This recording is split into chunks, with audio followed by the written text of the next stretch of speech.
E aí, galera, tudo tranquilo? Professor Igor Moreira novamente com vocês para a gente dar seguimento aqui aos nossos estudos, mesmo com esse período de quarentena, para a gente não deixar essa bola cair, continuar a nossa preparação, continuar essa luta, essa caminhada aí, né, rumo ao nosso objetivo.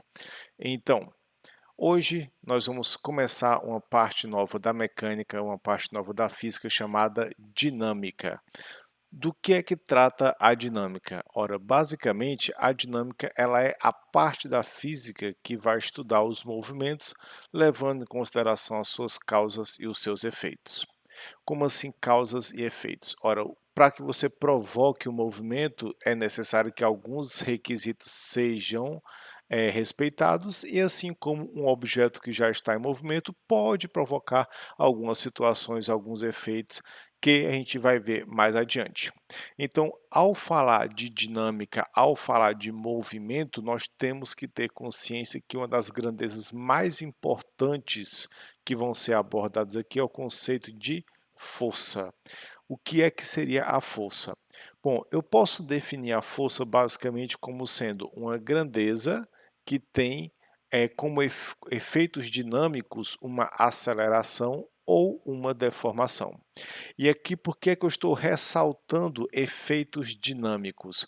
Porque a força ela pode provocar outros efeitos que não vão ser trabalhados na dinâmica, como é o caso do torque, né, do momento angular, como é o caso da pressão, que vão ser trabalhados posteriormente em outras áreas da mecânica.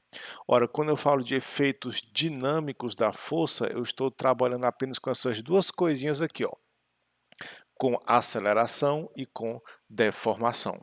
Veja bem, quando eu digo que uma força provocou aceleração em um corpo, eu estou querendo dizer que ela provocou uma mudança na sua velocidade. E aqui vale a pena você lembrar o seguinte: velocidade é uma grandeza vetorial. Então você necessita de uma força para provocar mudanças na velocidade, tanto em relação ao seu valor, como em relação à sua direção e ao seu sentido, ok? E a deformação já seria basicamente o quê? A deformação já seria uma alteração no formato do corpo, no tamanho do corpo, como se você pegasse uma mola e esticasse a mola. Você está deformando essa mola. E para que você causasse essa deformação na mola, você teve que aplicar nela uma força. Tranquilo? Beleza? Pronto. Essa força vai ter como unidade de medida no sistema internacional o Newton, né? Representado por um N maiúsculo.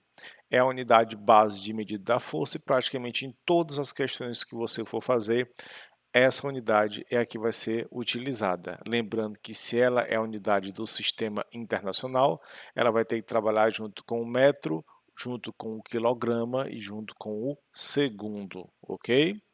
Beleza. O nosso próximo conceito seria o conceito de força resultante. O que é o conceito de força resultante? Ora, em diversas situações, quando você for analisar a atuação de uma força sobre um objeto, essa força não vai estar atuando sozinha. Várias forças vão estar atuando sobre o mesmo objeto.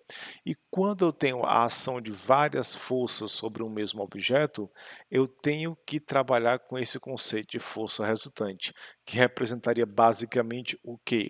Representaria a ação de todas as forças juntas. Você vai pegar todas as forças que atuam naquele corpo e para você saber qual é o efeito de todas elas agindo juntas, você tem que aplicar o conceito de força resultante. Tranquilo? Ah, professor, mas como é que eu faço para determinar a força resultante sobre um objeto? Está bem aqui escrito, ó, bem facinho, ó. Você tem que fazer a soma vetorial das forças que atuam nele. E aí é claro que você vai ter que relembrar das suas aulinhas sobre vetores, né? Soma vetorial, você tem a regra do polígono, você tem a regra do paralelogramo, só que para a nossa felicidade, né, quase sempre, em quase todas as situações, né, a gente vai ver quando não for assim, a gente vai trabalhar com essas outras regras, mas quase todas as situações você vai utilizar esses três métodozinhos mais simples que estão colocados aqui no quadro. Que é que esses métodos têm de especial? eles são regras, eles são casos especiais da regra do paralelogramo, onde você vai pegar esta regra e reduzir a equações mais simplificadas.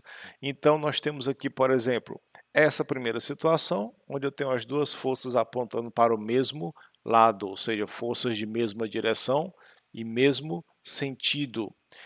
Essas duas forças de mesma direção e mesmo sentido vão resultar em uma resultante, né, que vai apontar para o mesmo lado que elas, e vai ser a união do tamanho delas duas. E para você determinar o valor dessa força resultante, bastaria que você somasse o valor da força F1 com a força F2. Tranquilo? Pronto. Nesse segundo caso, o que é que você vai encontrar? Você vai encontrar a força F1 apontando para a direita, a F2 apontando para a esquerda, ou seja, forças de mesma direção e sentidos opostos. Então, o que é que eu vou fazer com forças de mesma direção e sentidos opostos? Primeira coisa, a força resultante aponta para o lado da maior. A maior, no caso aqui, é a força F1 e ela tem um valor dado por F1 menos F2. Inclusive, o seu tamanho tem que ser o tamanho de uma menos o tamanho da outra. Tranquilo? Vamos lá. Terceiro caso mais cobrado, terceiro caso especial. Ora, vamos isolar essa partezinha do quadro que ninguém consegue ver por causa da iluminação. Então, você tem F1 e F2 perpendiculares. O que quer dizer perpendicular mesmo, hein? Ora, perpendicular quer dizer que forma um ângulo de 90 graus. Então, se eu tenho F1 e F2 perpendiculares, eu faria aqui um quadrilátero, traçando na extremidade do F2 uma reta paralela ao F1, na extremidade do F1, uma reta paralela ao F2. A força resultante é a diagonal desse quadrilátero. E para você determinar o valor dela, basta que você faça o quê? Basta que você aplique aqui a essas forças o chamado teorema de Pitágoras. Simples, fácil, sem nenhum problema, beleza? Ah, professor, mas eu acho que eu só vou entender isso aí direito na hora que eu ver um exemplo com números, né? Não tem o menor problema, já está aqui o seu exemplo com números para não sobrar dúvida nenhuma para você. Vamos lá. O que é que esse exemplo quer que você faça? O que é que essa questão está pedindo? Olha aí. Ela está dizendo basicamente para você determinar a força resultante sobre esse objeto aqui. Só que na hora que você olha para o objeto, tem o F1, que é 110 newtons apontando para a direita. Você tem o F2, que é 30 newtons apontando para a esquerda. E você tem o F3, que é 60 newtons apontando para baixo. Mas, professor, o senhor só colocou situações aqui que trabalham só com duas forças. Aí tem três, não tem o menor problema. Olha o que é que você faz. Você vai analisar aqui a sua figura e vai trabalhar de duas em duas até que fique apenas uma força com a qual você tenha que trabalhar para ser a resultante. Ah, então quer dizer que eu posso fazer de duas em duas? Não só pode, como deve.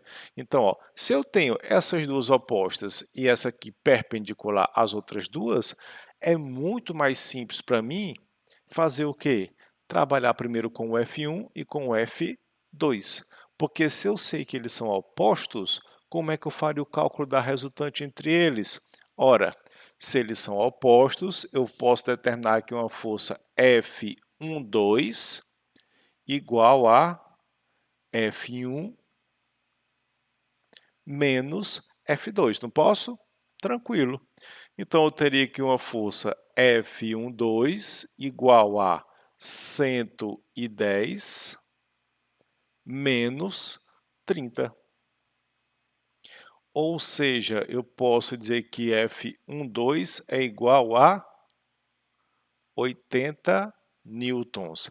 Ah, legal. Então quer dizer que você já fez a resultante do F1 e do F2. Já. Mas agora eu quero saber, vai apontar para onde essa resultante do F1 e do F2? Aí eu pergunto, quem é que é maior? É o F1 ou é o F2? Não é o F1 que é maior? Então, esse F12, essa resultante deles dois, vai apontar para o lado que o F1 está apontando, ó, que no caso é para a direita.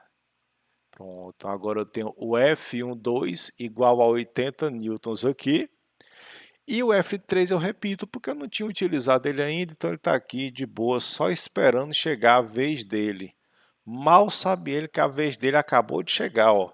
Agora eu vou fazer o F12 com o F3. Na extremidade do F3 eu faço uma reta paralela ao F12.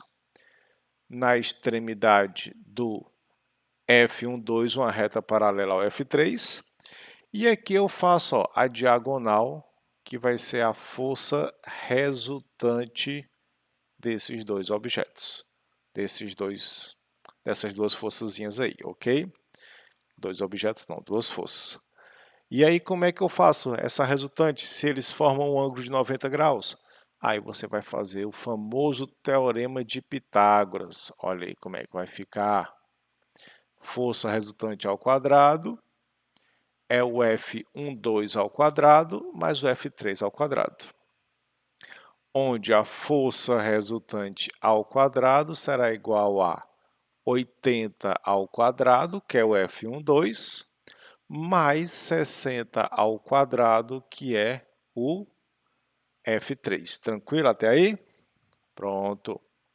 Então, a força resultante ao quadrado vai ser 6.400 mais 3.600, que são exatamente os resultados de 80 ao quadrado e 60 ao quadrado. Então, a força resultante vai ser igual, esse quadrado eu vou passar para cá, ó, vem uma raiz, né? E 6.400 mais 3.600 daria 10.000 newtons, que me daria aqui exatamente 100 newtons de força resultante. Ou seja, essas três forças juntas, F1, F2 e F3, têm o efeito de apenas uma força inclinada dessa forma e com o valor de 100 newtons. Tranquilo? Beleza? Isso é só uma ideia inicial sobre dinâmica, certo? Que a gente tinha que falar sobre isso, tinha que falar sobre força e tinha que falar sobre força resultante.